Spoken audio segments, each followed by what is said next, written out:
After one episode, it's truthful to say the king, eternal monarch, is good. Really good. Although puzzling to start with as we bounce between the exclusive timelines, the king, eternal monarch, does a gorgeous job putting the scene for the season to come, and doing so with enough wit, charisma and intrigue to preserve you coming returned for more. Whether it'll be another smash hit like Crash Landing or no longer remains to be seen, but there's clearly scope here for this one to challenge that illustrious 2020 title. We begin episode 1 of The King, Eternal Monarch with an exciting story instructed by using a man named Lee Lim, entire with blood-stained palms and handcuffs in the police station. Only, his police file reads that he's 70, but yet, he doesn't look a day over 25. The motive for his takes place to stem from a competition involving his brother and obtaining the manpasakjuk, a fabled flute of old that approves one to transport between worlds. We then reduce across to the Kingdom of Corea, in winter 1994. A group of armed guards, led via Lee Rim, show up and confront his father. Lee Rim stabs King Lee Ho in the heart and takes the Four Tigers sword for his own. Only, a young Lee Gon turns up and demands Lee Rim be imprisoned and given the most sentence.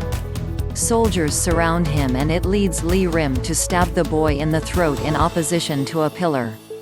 Suddenly, a odd man arrives, main to a big shootout.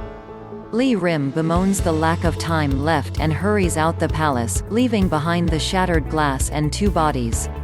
In the morning, Phrase receives out about the murder and Lee Gon is crowned king.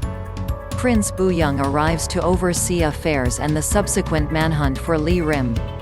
Only, our antagonist makes his way into the woodland with the shattered remnants of the flute, which conjures up a portal to a parallel world.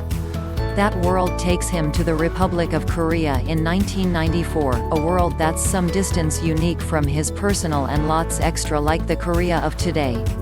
Instead of the contemporary royal appointment as a president. In this truth, Lee Rim is disabled and confined to a wheelchair, while Lee Ho is a beggar in the streets. Killing his alternate self, Lee Rim watches as this reality's Lee Gon arrives and sees firsthand what's happened. Sensing this should be awful news, Korea's Lee Gon is killed. In the Kingdom of Korea, the new king is topped as our wounded Lee Gon steps up and mourns his father. As he weeps in the palace, he meets Jo Young and arms him the unbreakable sword, a token to help him feel better and forge their friendship together. In the Republic meanwhile, Lee Rim's body, the one from that world, is proven to his wife and she confirms his identity. Back home she thanks the heavens for his death, given how lots of a burden he was once to her. Only, listening from the other room is the imposter Lee Rim, who stands up from the wheelchair and towers over her as she cowers in the corner. Lee Rim's body washes up on shore in Korea, and with it, a assertion of his demise and confirmation that each and every bone in his physique has been broken. As we then pass forward to the fall of 2019, Lee Rim returns after an prolonged absence and hasn't aged a day. King Lee Gon, however, truly has. He has no interest in getting married and instead, busies himself with his obligations as king. At the rowing boat competition, any individual shoots at Lee Gon, prompting his head of security, Jo Young, to defend him. Holding 2 suspects up at gunpoint, Lee Gon spies a man dressed in a black rabbit suit at the back of them and is right away reminded of his preferred fairy tale, Alice in Wonderland. After chasing him through the streets, the rabbit manages to get away, but it doesn't stop Lee Gon from being weighed down through the troubles that have haunted him all these years, a lot of which stemming from the nerve-wracking moments involving his father. Back in the Republic of Korea, Tae-Eul works with the police to root out a criminal at his house, but doing so in a noticeably brash way. However, this does carry with it its own rewards, as she uncovers a homicide scene in the parking lot. Underhanded and with little manpower in the force, Tae-Eul and the others refuse to do beyond regular time to cope with this new workload. Lee Gon meanwhile, finds the rabbit once more and grabs his horse Maximus, charging through the wooded area to strive and trap him. He doesn't locate the rabbit, however does appear to stumble upon the portal to the parallel world.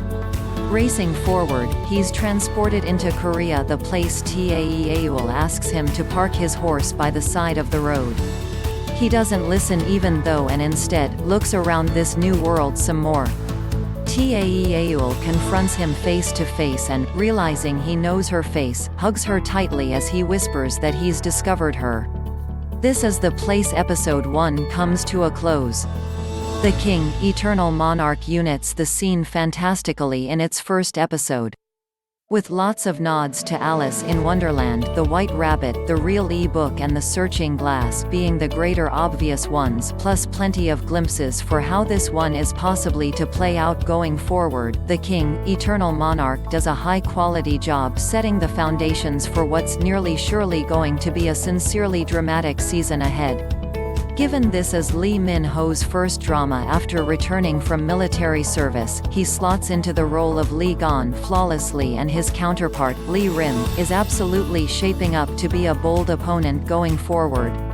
At a guess, I'd imagine the cloaked parent we saw for the duration of the early parts of the episode as Lee Rim himself, perchance finding a way to travel through time as well as parallel dimensions and inflicting a time paradox to manifest where this continually occurs on a loop.